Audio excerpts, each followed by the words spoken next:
think also Nola wanted to know what the government is doing about curriculums and all of that. First, I'm no longer in government, so I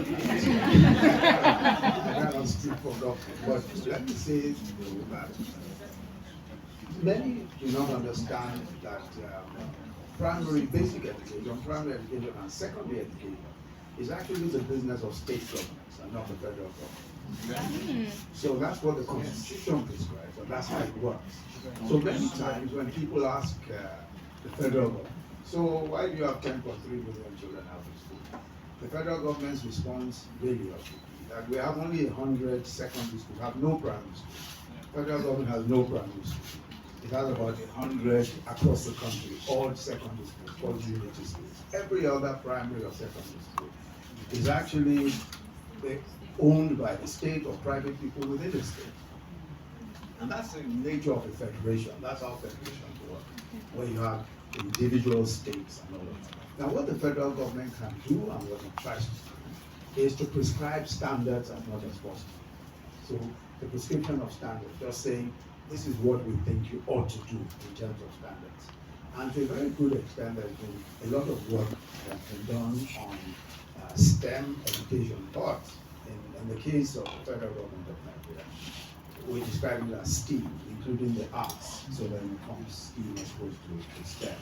So the curriculum, there is a curriculum that we developed, which has a lot of, the components, what you would expect of 21st century type education.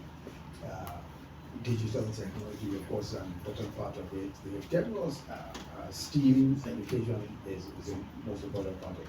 Critical thinking is a very important aspect of it, how to work, collaboration, and all of that. Unfortunately, the rate of adoption of the curriculum has not been very fast. The uptake has not been fast at all.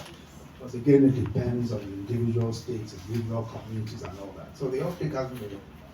And the other thing is that we also, as federal government, needed to have continued to upgrade the curriculum.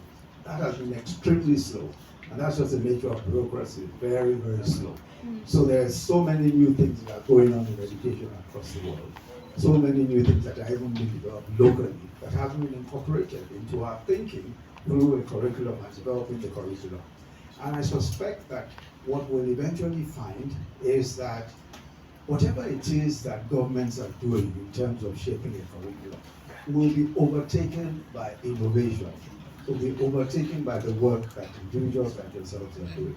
So we are always going to find that the government will be on the back foot and government will have to keep playing catch up, because there's just no way that just in terms of innovation, just in terms of thinking, you can go as fast as the minds of people are working. So for me, I think a lot of thinking out of the box is what we're going to find in educating people in Nigeria as time goes on. We're going to find that a lot of this is decentralized, and that there are so many different ways by which we're going to be trying to achieve the same thing. And really, that's what we might find. A lot of people are going to get their education in much different ways from the way that we receive our education, where you have a formal, length of time in schooling and all of that. There's a great deal of innovation that's taking place today.